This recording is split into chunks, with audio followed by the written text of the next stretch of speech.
मनीषा सिंह आपका स्वागत करती हूं लिविंग 24 न्यूज में और आप देख रहे हैं आज की स्पेशल ब्यूरो रिपोर्ट। नमस्कार दोस्तों, मैं Pooja Sharma the diary of West Bengal movie की चीफ असिस्टेंट डायरेक्टर हूँ। सनातनी सनोज मिश्रा के साथ मैं 5 साल से काम करती हूँ। सनोज जी के साथ रहती थी।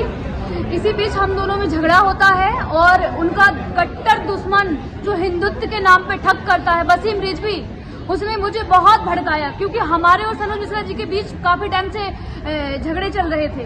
उसी बीच वसीम रिजवी ने मुझे बहुत भड़काया कि तुम कुछ नहीं कर सकती हो, तुम कुछ नहीं कर सकती, डरपोक लड़की हो। सनोज मिश्रा ने तुम्हारा शोषण करके तुम्हें छोड़ दिया है, दूध में से मक्खी की तरह फेंक दिया। मोनालिसा को लेके घूम रहा है। जब महाकुंभ की वायरल गर्ल मोनालिसा आती है तो सब दुश्मन जाग गए सनोज मिश्रा जी के और मुझे भड़काना उन्होंने स्टार्ट कर दिया। वसीम रिजवी, रवि सुधा चौधरी, अनिता उपाध्याय, हाई कोर्ट के एडवोकेट रंजन सिन्हा, जिन लोगों ने अपने षड्यंत्र का शिकार मुझे बना लिया, मेरे कंधे पे बंदूक रख के चलाना स्टार्ट कर दिया उन लोगों ने और मुझे बहका के कि तुम्हें ये है वो है, और हमारे बीच झगड़े चल रहे थे। इसी बीच में गुस्से में आके मेरा दिमाग काम नहीं किया और मैं उनकी बातों में आके, उनके बहकाने में आके मैं एफआईआर कराने के लिए चली गई।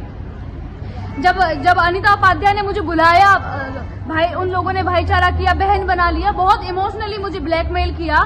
जब मैं अपनी एफआईआर लिखने के लिए गई तो जो चीजें मैंने नहीं लिखी उन लोगों ने एक्सपर्ट को देके वो चीजें लिखवा दी और वो उस चीज में लिखवाई कि सनोज मिश्रा के खिलाफ झूठी 376, 554 की भी धारा लगवा दी। जब मैंने बोला कि जूस वाली बात, तो दीदी मेरे साथ ऐसा कुछ नहीं हुआ मैम, क्यों आपने लिखवाया? तो उन्होंने बोला कि आप शांत रहिए, मैं एडवोकेट हूँ, आप मुझसे ज्यादा नहीं जानती हो और तुम्हारा केस मजबूत हो जाएगा। मजबूत के नाम पे मुझे 164 के बयान के लिए वो कोर्ट ले गई। कोर्ट ले जाने के बाद जब हमारी एफआईआर हो जाती है, 164 के बयान हो जाते हैं और जब मुझे अपनी गलती का एहसास होता है तो मैं जाती हूँ कि अनिता मैडम मुझे अपना मुकदमा वापस लेना है। तो वो लोग मुझे डराने और धमकाने लगते हैं। रात 11, साढ़े 11, 12 बजे तक मुझे बैठा रखते हैं, शराब पीते हैं अपने ऑफिस में और मुझे जान से मारने की धमकी देते हैं और बोलते हैं कि अब एफआईआर होना तो हो चुका है, तुम्हारी सारी चीजें हमारे पास है, क्या कर लोगी तुम? और मुझसे बोलते हैं कि आप जबरदस्ती, मेरे साथ जबरदस्ती करते हैं कि आप वीडियो बनाइए, आपने एफिडेविट क्यों दिया कोर्ट में, आप मुकदमा वापस क्यों ले रही हो?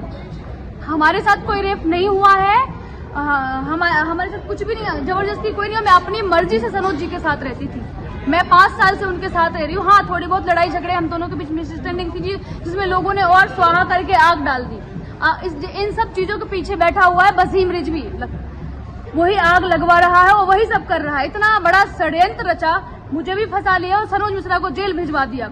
यहाँ तक कि एफिडेविट मैंने हाई कोर्ट में दिया, 30,000 कोर्ट में दिया कि हमारे बीच जो मिसअंडरस्टैंडिंग थी, मैं अपना इनको बेल मिल जाए, इस चीज से हमें कोई दिक्कत नहीं है।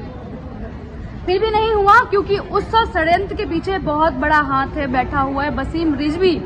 सनोज बिल्कुल निर्दोष है, उसने मेरे साथ कोई रेप नहीं किया और आज पूरे ऑल इंडिया में उसको बदनाम करने की इतनी बड़ी साजिश थी, पूरी दुनिया में उसकी न्यूज चल रही है।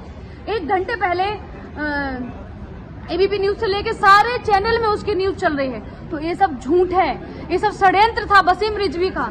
मुझे भी षड्यंत्र में फंसा लिया और मेरे साथ कुछ भी हो सकता है, ये लोग मुझे जान से भी मार सकते हैं, मेरे साथ कुछ भी हो सकता है और मुझे इन सब चीजों से मैं बहुत परेशान हूँ। मैं अभी सीपी में हूँ, हनुमान मंदिर पे खड़ी हूँ। यहाँ से मैं एक वीडियो जारी कर रही हूँ जो कि सारी दुनिया में चले, सारे न्यूज चैनल पे जाए, सारे लोगों तक, देश के लोगों तक हमारी आवाज पहुंचे कि ऐसे भी लोग होते हैं जो घर में आग लगवाने के बाद इतना बड़ा षड्यंत्र रचाते हैं, जिनका शिकार हम जैसी सीधी सादी और मासूम सनातनी लड़कियों को अपना मोहरा बना के और अपना काम करके निकाल के और निकल जाते हैं। ऐसे लोग बहुत खतरनाक होते हैं, वसीम रिजवी जैसे लोग, जिन्होंने मुझे अपने षड्यंत्र का शिकार बना लिया है। मैं माननीय श्री योगी आदित्यनाथ जी से हाथ जोड़ के विनती करती हूँ कि सनोज मिश्रा जी को जल्दी से जल्दी बेल मिले और इन सब जितने ये पापी बैठे हुए, दुष्टी बैठे हुए हैं, सिर्फ इन लोगों ने इसलिए किया क्योंकि सनोज मिश्रा एक गरीब लड़की जो कि बंजारे ने मोनालिसा, उसके लिए काम करने जा रहे थे, उसी लड़की को लेके मुझे भड़काया, बहुत भड़काया, सबने भड़काया और जो चीज मैं नहीं कर सकती थी फ्री में एडवोकेट देके वो काम करवा दिया। जब मुकदमा वापस लेने की बारी आती है तो एक एक करके मुझे सब डराते और धमकाते हैं। मेरे साथ कुछ भी हो सकता है, मैं अकेली हूँ, कुछ भी हो सकता है, XYZ कुछ भी मेरे साथ कोई भी घटना घटित हो सकती है, जो कि मुझे साफ साफ नजर आ रहा है। और सनोज मिश्रा को वो लोग सनोज मिश्रा को अरेस्ट कर चुके हैं। पुलिस स्टेशन नाबी करीम दिल्ली।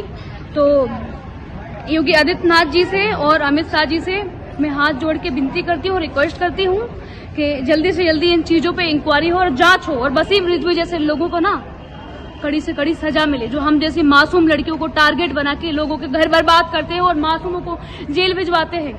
नमस्कार, जय हिंद।